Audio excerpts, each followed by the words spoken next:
ମୁଁ ଗଜେନ୍ଦ୍ର ମାଝୀ ମାଥିଲି ବ୍ଲକର ବିଏମ୍ ଭାବରେ କାର୍ଯ୍ୟରତ ଅଛି। ଆମ ସୋସାଇଟିରେ ବିଶ୍ୱକର୍ମା ଭୂମିଆ ସେ 3 ମାସ ହେଲା ସୋସାଇଟିରେ ଗୋଟେ ଆକାଉଣ୍ଟ ଖୋଲିଥିଲେ। ଆକାଉଣ୍ଟ ଖୋଲିବା ପରେ ତାଙ୍କର ଗୋଟେ ଦୁର୍ଘଟଣା ହେଇଥିଲା, ବାଇକ୍ ଦୁର୍ଘଟଣା। ଦୁର୍ଘଟଣାରେ ସେ ମେଡ଼ିକାଲ ଜଏନ୍ ମଧ୍ୟ କରିଥିଲେ।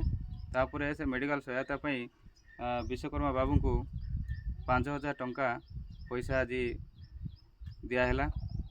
ଆଉ ମୋ ସହିତ ଅଛନ୍ତି ଆମର ଷ୍ଟାଫ୍ ଯିଏକି ABM ସାର୍ ଅଛନ୍ତି, PO ସାର୍ ଅଛନ୍ତି ଏବଂ FEO ସାର୍ ଏବଂ ମ୍ୟାଡ଼ମ୍ ବି ଅଛନ୍ତି।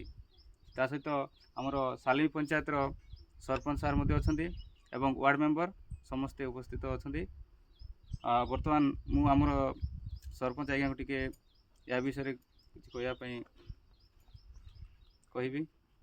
ନମସ୍କାର, ମୁଁ ସାଲମି ଗ୍ରାମ ପଞ୍ଚାୟତର ସରପଞ୍ଚ ବନ୍ଧୁ ଭୂମିଆ।